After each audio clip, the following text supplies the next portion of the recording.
Hey there. So you wanted to dive into landscape painting and found this really cool YouTube tutorial. Oh, yeah, I saw that one. Yeah.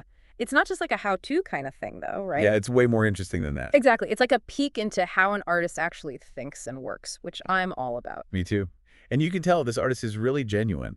Yeah, Like, he's not afraid to show when things don't go perfectly. totally. Remember that bit where he talks about using cheaper paints for the underpainting? Yeah, like the first few layers he puts down. Right. He's all, save the good stuff for later, and I thought that was just brilliant. Yeah, it is. It's actually really smart because at that early stage, you're really just focusing on the basic shapes and values, you Yeah, know? just laying the groundwork. Exactly. You don't need to be using the expensive stuff for that. And it makes it less scary, too, you know? Like, Mm. if you're just starting out with painting, it can be intimidating to think about using all those pricey materials right away. Oh, for sure. Yeah, So using cheaper paints at first, it's like giving yourself permission to experiment and not worry about messing up. totally. And speaking of messing up, I love that part where he's working on that one section of the painting and Yeah. he's just like, ugh, taking a break, coming back to this with a better attitude. Yeah, he was clearly frustrated. I know, right? But it's so real, though, you know? Like, we've all been there. Oh, absolutely. Yeah. Everyone hits a wall sometimes, especially with creative work. It's so important to be able to step away and come back with fresh eyes. And he does. Later in the video, he comes back and he's like, see, stepping back helps. Yeah. Because then you come back and you're like, that's not right. And then he just fixes it. Like, it's nothing. It's amazing how much of a difference a little distance can make, though, right? It really is. It's like you get so caught up in what you're doing that you lose perspective. And then you step away and boom, it's so obvious what needs to change. And that's something that applies to so many things in life, not just painting. So true. It's like a metaphor for problem solving in general. Exactly. Sometimes you just need to step back, reassess, and then come back with a fresh perspective. And speaking of approaching things differently, I really admire how he's not afraid to deviate from the plan. Like, he even says he doesn't always follow a strict plan. He just kind of feels it out as he goes. Yeah, that really resonated with me too, because Yeah. it's so true to the creative process. Mm. You can't always predict how things are going to turn out. Exactly. Sometimes the best ideas come to you when you're in the middle of doing something else, or when you're open to experimenting and trying new things. It's about embracing the unexpected. You know, those happy accidents that can lead to something truly unique. Absolutely. And it's about trusting your intuition, which he talks about a lot too. Oh, yeah. He's big on that. Like, he'll be working on something and he'll just stop and be like, you know what, this needs something else. And then he'll just go for it. It's inspiring to see that level of confidence and trust in his own instincts. It really is. And it makes me realize that sometimes we can be our own worst critics. You know, like we hold ourselves back because we're afraid of making a mistake or not being perfect. Oh, totally. But this artist, he's not afraid to experiment. He's not afraid to make mistakes. And that's what makes him so good. Exactly. He's embraced the learning process, and he's not afraid to show that to his audience. Which is so refreshing, Mm. you know, Yeah. because it makes you realize that everyone starts somewhere, even the expert. Oh, absolutely. Nobody's born knowing how to paint a masterpiece. Exactly. It takes practice and experimentation and, yes, Right. even making mistakes along the way. And he even talks about how his old microphone broke and he's having to use a different one for this video. And it's just this little detail, but it's like a reminder that even successful artists are just regular people figuring things out as they go. I know, right? It's kind of endearing. It is. And it makes him seem more relatable. You know, Right. like he's not this untouchable genius. Mhm. He's just a guy who loves to paint and who wants to share that passion with others. And he's not afraid to show the behind-the-scenes stuff, too, like Yeah. the technical difficulties and the frustrations that come with being a creator. Which is so important because it reminds us that everyone faces challenges no matter what their profession is. And it makes you appreciate the final product even more, Mm, you know? Yeah. Like you see all the work and the effort that went into it. totally.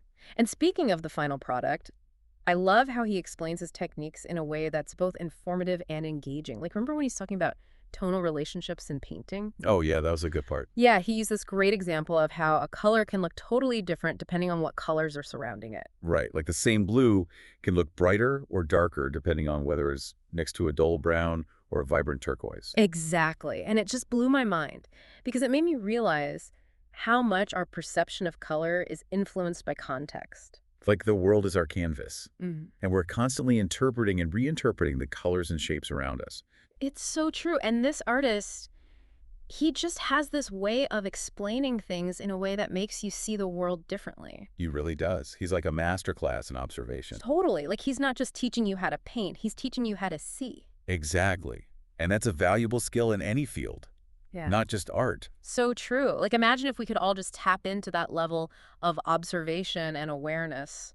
The world would be a much more interesting place, that's for sure. It really would. It's amazing how much context shapes the way we see things. It really is, you Okay. know? It's like you don't even realize it's happening half the time. Exactly. And this artist, he's really bringing that to light with his whole approach to color and light and all that. Yeah, and it's one thing to talk about it, but he actually shows you what he means. Right. Like he's mixing colors on the palette, showing you how different that same blue can look depending on what's next to it. Like magic or something. I know. It really makes you appreciate the skill and the knowledge that goes into creating something like this. Oh, absolutely. It's like this whole other level of awareness that I never even knew existed. And that's the beauty of learning from someone who's really mastered their craft. Yeah, You know, they can point out these things that you would never notice on your own. totally. Like I was glued to the screen the whole time, just soaking it all in. Me too. And it's not just about the technical stuff either.